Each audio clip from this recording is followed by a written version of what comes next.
Hi everyone, welcome back to my channel. This is Daryl, and today is a continuation of our first video about South Africa. Here we are with Danny. Mabuhay. Mabuhay. Okay, so today we're going to talk about some things related to things that we can do and can't do in South Africa. Yeah. Okay, Danny, can you tell us something about that? If a tourist, for example, from the Philippines going to South Africa, what should one bring, for example? To South Africa? Yeah. Things to bring first. Things to bring to South Africa. Yeah, that we really need. That you really need. Wow. I don't know, maybe an adapter. Okay. Because we have these strange like 3-point plugs. Okay. But it's round. That's very important. Yeah. It's like round points. It's not. Yeah, because here in Spain we use the two. Yeah. The two. The two dotted. Yeah. Yeah. So ours is the 3-1, but you can charge your phone with like the 2 points, so that's fine. And then one of the things I would recommend you to bring, if you're going to like a nice hotel or something, that's not a problem. But we do have this thing that's called load shedding. So basically, at a certain time during the day, they switch off the electricity. So like they have different sections that have electricity and different sections that don't. Why do they do that? I mean, why do they? To like lighten the load on the electricity producer, because we don't have enough electricity for everyone. Okay. Yeah, so yeah. So it's really expensive. Electricity expensive. Yes, electricity is very expensive. Oh my God. So basically, I would recommend like just like a flashlight or like a little light thing. In South Africa, what we always have is, but you can purchase those in South Africa as well. They're quite cheap. But we have one of those that you charge beforehand, and it's a light, but it can also charge your phone. So it's very cool, very innovative things that we have. Another thing that you should bring to South Africa is smiles. Like, be happy, because people in South Africa, people in South Africa are very, very happy and very friendly people. And also, don't be scared to ask for directions or ask someone to help you out. We're very friendly people. I know that there's a lot of and concern. Everyone talks in English. Yeah. I know there's a lot of concern about South Africa not being safe, but it's like I've told you before, you should just not be, I don't want to use that word, you should just not be ignorant in the sense of walking around with your phone out. That's really the same thing. Just don't flash your things. Yeah. Keep it away, be mindful. Be mindful. And also there's areas that you just don't go as a tourist. That's just not, even some South Africans don't go to the areas. So that's just, I think that's basically it. And also sunscreen. Sunscreen is a big thing. The African sun, guys, it hits you right here. Like I'm just curious, do you use centigrade or Fahrenheit for centigrade? Centigrade. Yes. I'm like familiar. I'm so ignorant with Fahrenheit. I was like, oh my God, I don't know. No, I also don't understand that. Okay. We do kilometers. We have centigrade. We have these feet instead of inches. Nope. Use inches? No, we don't use inches. We use meters and centimeters. Yeah. Okay. Yeah, we do. In the Philippines, we use a lot of inches. Really? Oh, that's cool. No, we have kilograms, grams, milligrams. So we have the, what's it called? Is it called the metric system? Yeah, metric system. Yeah, we have the metric system. So yeah, South Africa it's a very nice country. It's a very cheap country as well to travel to. When it comes to like currency, like the rand. Yeah. Like should you have a rand, or you can also pay in dollars when you go to like shops or something? No, you need rand. You need rand. You need South African rand. Yeah. But that's very easy to come by. How about by. like using your card for like a Visa card? Yeah, you can. You can use a Visa card or a MasterCard. In the country, that's not a problem. But also the cash is very easy to come by if you, for example, if you get to our international airports, they have exchange shops and things like that. I feel like this is obviously a generalization, but it's something that I've like gotten a lot is that people think when you fly into South Africa or into Africa, it's going to be like dust all over, and like it's going to be this small little shack kind of place. But we actually have nice airports. We have nice shops. We have. And what is the biggest airport in South Africa? Where is the it biggest located? airport in South Africa, I think it's OR Tambo. I'm not 100% sure. I might be biased because that's where I fly out from all the time. But it's in Johannesburg. Yeah, it's OR Tambo International Airport. What's the name again? Of the OR Tambo. OR Tambo. Yeah. Well, Oliver, I can't remember his second name, Tambo, but he was an activist. Okay. In South Africa. Yeah. Yeah, speaking of activists, I know about Nelson Mandela. Maybe you can Tata Mariba. Yeah, maybe you can tell them something about Nelson Mandela. I heard that he's got a lot of different names growing up. Yeah. So this is a funny story. This is a funny story of him. So basically, he went to I think it was a. But can you tell them something first about Nelson Mandela? Like, well, basically, Nelson Mandela, it was South Africa's first black president. He was also the first president after the apartheid era. He was the biggest activist one of the biggest activists fighting for change. And also, I just personally think one of the best leaders that the world has ever seen. That's true. I watched a documentary about him. Yeah, he's absolutely amazing. I mean, after being locked up for so many years, he didn't have hatred in his heart for people. The people that had done that to him, which I think is it's beautiful. But it's a funny story. So he was born Rolihlahla Mandela. And he went to a school. So basically, when you in the apartheid times, you had to have a name that white people could pronounce, which it was called the Christian name. Yeah. So basically, he went to school, and his teacher asked him, "What's your name?" And he said, "Rolihlahla." He couldn't pronounce it, right? That's why he changed it. So no, he didn't change it. The teacher gave him the name. Yeah, the teacher gave him the name Nelson. Yeah, okay. And so imagine coming home, your parents named you Rolihlahla, and then you come home and all of a sudden you're Nelson. That's true. It's very strange, but yeah, he was... Is it just a random name, or it's an equivalent to that African name? No, I think it's just a random name. Okay, just so we can... Just so we can pronounce it. Him, right? Yeah, so basically we would, like now when you speak about him in South Africa, you often hear people don't call him Nelson or Mandela, people call him Madiba. Madiba, or you'd call him Tata, which is basically father or uncle. And you'll often hear people refer to him as the father of the nation. That's true. So yeah, he's one of the most amazing people. And I am very sad that he had passed away before I could meet him. But but yeah, he's. Can you tell him? Do you remember when he passed away? When was it? Like, I am not 100% sure actually. 2000? No. It was a lot later. He had been very sick, I know. And like he didn't do a lot of research. This is he didn't do a lot of public appearances anymore because he was very sick. And a lot of the reports on him that would come out would say that he's critical but stable, which doesn't make sense because if you're critical, how can you be stable?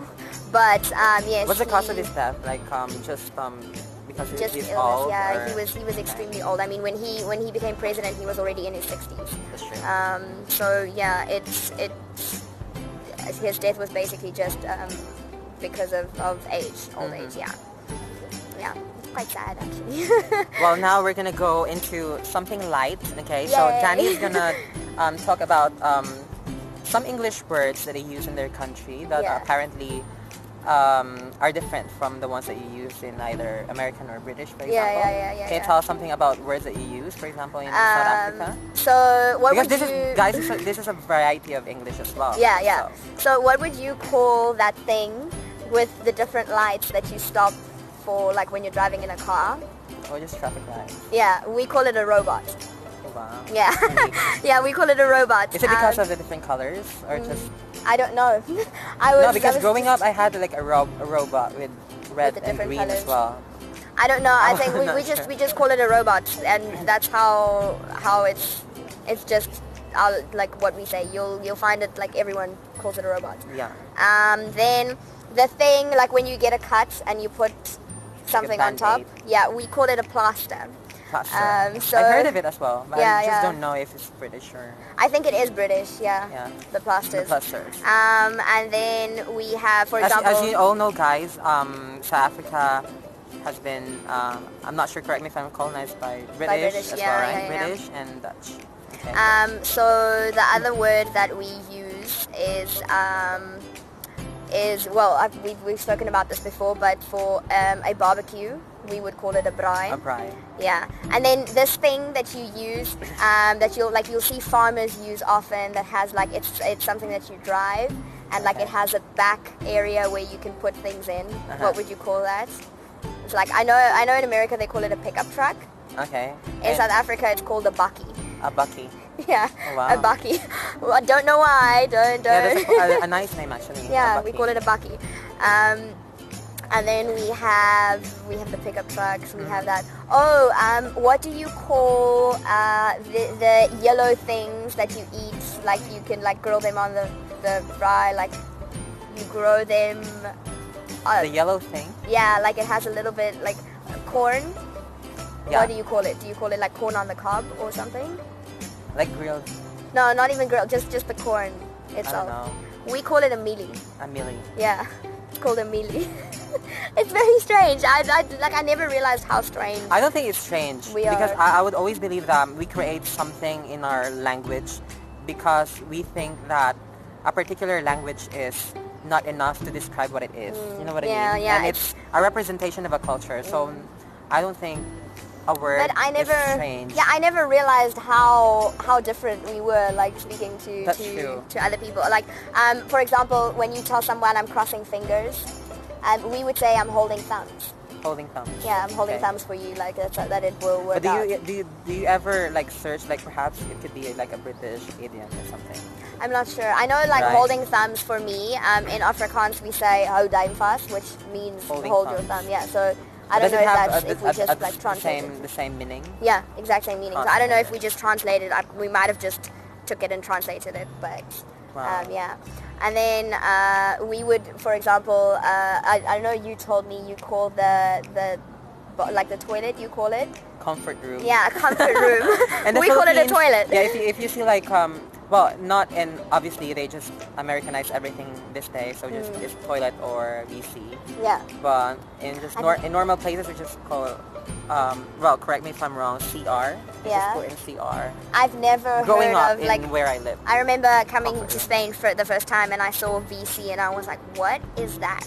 I don't know what that is. Like, I have no idea.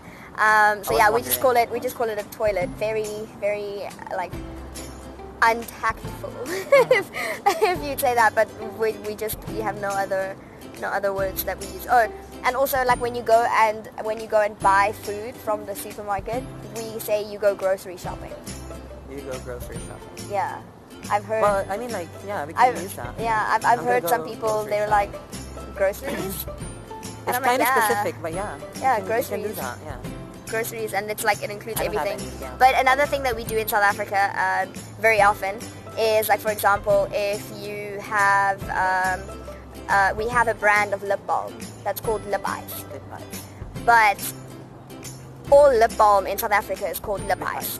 Is it the same as like Colgate?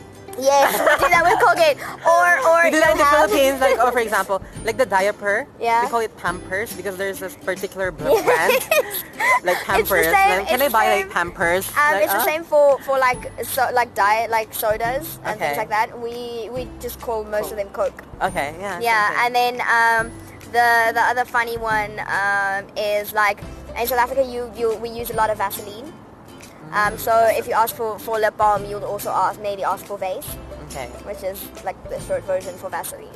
Yeah, and we call like toilet paper and tissues and everything. Like if you use the toilet paper to blow your nose, you call it a tissue.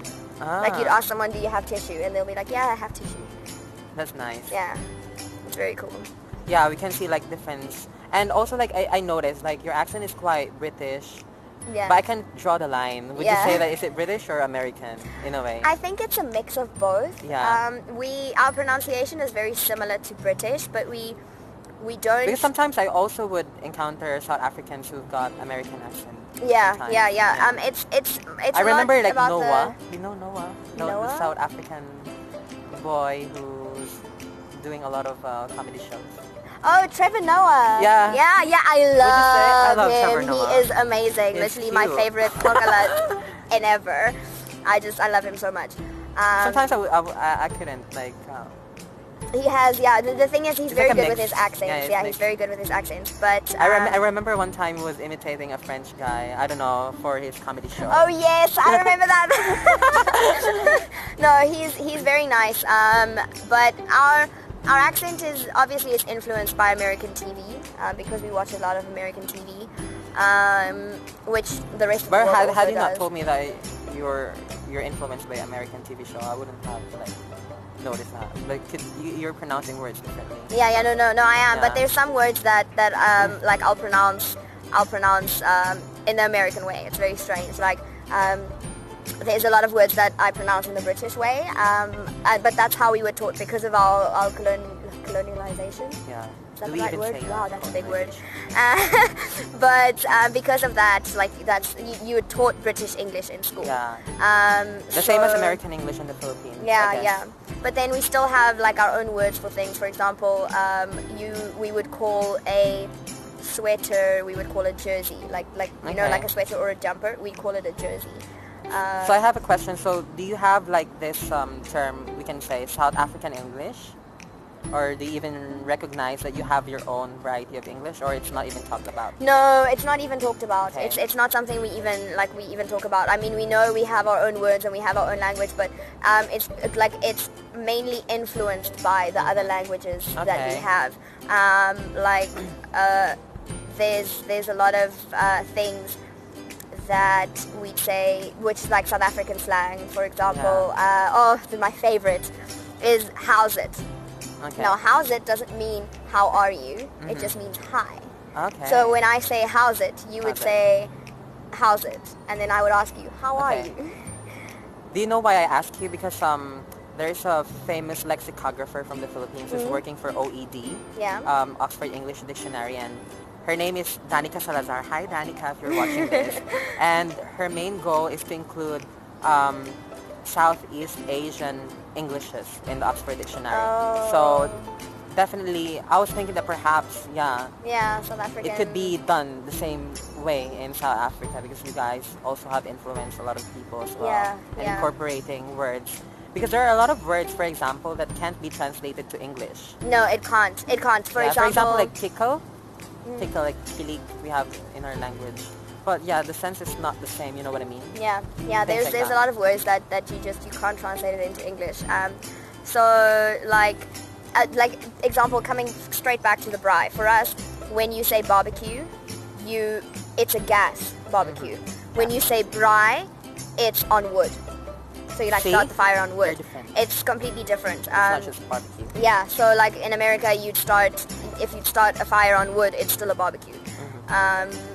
So these words have completely different meanings, and it's just I don't know. I don't think anyone's ever really thought about us having South African English just because we have so many different languages. Maybe that we're just like, you know what, English is just the thing that we use to communicate with each other. That's the thing. It's not even. It's hard to have a dictionary that perhaps they get confused. No, this is from this language. Yeah. Okay, guys, so we heard a lot from Dani today, so we should thank her. Salamat, Dani. We say salamat. Salamat? Salamat po. Oh my god. Can you say it? Salamat po. Salamat po. Okay. And how do you say it in your language, in Afrikaans? If you want to say thank you. Yes. Thank you or thank you very much? Well, thank you very much, I would say. Thank you very much would be buy a donkey. Buy a donkey. If there's a way... like buy a donkey. I was about to say to you, when I teach people to say, guys, I tell them to say buy a donkey. That's for another video. We're gonna cut this out. Okay, thank you guys for watching. See you soon with Dani. Thank you. Bye.